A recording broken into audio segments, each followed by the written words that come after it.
मोहतरम नाज़रीन किराम, आप हज़रात को मालूम है कि भारत के चंद्रयान 3 ने चाँद पर सॉफ्ट लैंडिंग कर दी है, जिसकी चर्चा मुल्क में ही नहीं बल्कि बैरून ममालिक में भी खूब हो रही है और जहाँ तहाँ भारत की तारीफ़ हो रही है। तो दूसरी तरफ पाकिस्तान ने अपने रद्द अमल का बड़ा अजीब व गरीब इजहार किया है। वो इस तरह से कि पाकिस्तानी मीडिया के मुताबिक उनका कहना ये है कि अगर इंडिया चाँद पर पहुंच गया तो कौन सी बड़ी बात है, हम तो पहले से ही आसमान पर बैठे हुए हैं। उनका ये कहना किस तौर पर है, किस तरह से है, आइए उन्हीं के सहाफ़ी की ज़बानी सुनते हैं वो क्या कहती हैं। भारत चांद पर पहुंच गया, लेकिन हम भी किसी से पीछे तो नहीं है। हमारे हुक्मरानों ने हमें दुश्मन के आगे सर झुकाने नहीं दिया है। आज भारत चांद पर पहुंच गया तो भाई क्या हुआ, हम तो पहले ही आसमान पर हैं। हमारे मुल्क में महंगाई आसमान पर है, बिजली के बिल आसमान पर हैं, गैस की कीमतें आसमान पर हैं, पेट्रोल के रेट आसमान पर हैं, डीजल के निर्ख आसमान पर हैं, मिट्टी के तेल की कीमतें आसमान पर हैं, डॉलर आसमान पर है, हवाई जहाज के टिकट आसमान पर हैं, रेलवे और बसेस के किराए आसमान पर हैं, अशियाए खुरोनोश की कीमतें आसमान पर हैं, खाने के तेल की कीमतें आसमान पर हैं, आटा आसमान पर, चीनी के रेट आसमान पर, चावल के दाम आसमान पर, दाल की कीमतें आसमान पर, सब्जी की कीमतें आसमान पर, फल के दाम आसमान पर, बीफ और मटन की कीमतें आसमान पर, मुर्गी का गोश्त आसमान पर, दूध के रेट आसमान पर, चाय की पत्ती की कीमत भी आसमान पर, दवाओं की कीमतें भी आसमान पर, अस्पतालों के अखराजात भी आसमान पर, स्कूल्स की फीस आसमान पर, मुल्की कर्जे आसमान पर, हुकूमती अखराजात आसमान पर, हुक्मरानों की अय्याशियां आसमान पर। दोस्तों, इन सहाफ़ी ने भले ही मजाक में कहा हो, लेकिन महसूस ये होता है, बल्कि हकीकत ये है कि पाकिस्तान में महंगाई आसमान को छू रही है। मैं बात इस वजह से कह रहा हूँ कि पाकिस्तान के एक मस्जिद के इमाम साहब की एक लिस्ट जो उनके आमदनी की भी है और उनके ख़र्चे की भी है, हमें सोशल मीडिया से मौसूल हुई है, जिस लिस्ट को देखकर के महसूस होता है कि पाकिस्तान में महंगाई आसमान को छू रही है। सबसे पहले आप हजरात को मैं वो लिस्ट पढ़ कर के सुनाता हूँ। आपकी स्क्रीन पर भी वो लिस्ट नज़र आ रही होगी।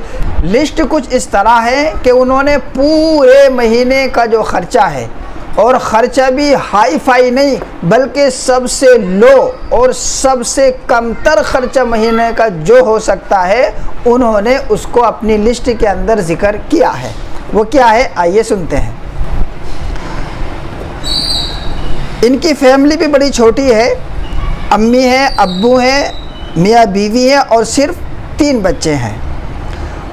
महीने का आटे का खर्च है 15,000 रुपये, सब्ज़ी का खर्च 4,500 रुपये, 1 किलो दूध का खर्च 4,500 रुपये, चीनी, चाय, मिर्च, मसाले, साबुन वगैरह इनका खर्च 6,000 रुपये, डालडा 10 किलो इसका ख़र्चा है 4,800 रुपये, गैस 16 किलो इसका ख़र्चा है 5,000 रुपये, बिजली बिल, मोटर, फ्रीज, दीगर चीज़ें कम अज़ कम इनका ख़र्चा है 4,000 रुपये, डॉक्टर, बीमारी, अचानक का ख़र्चा कम अज़ कम 4,000 रुपये, मेहमान वग़ैरह का अचानक आ जाना उसका ख़र्चा है 3,000 रुपये, महीने में गमी खुशी अपनी फैमिली का आना जाना इसका ख़र्चा है 5,000 रुपये।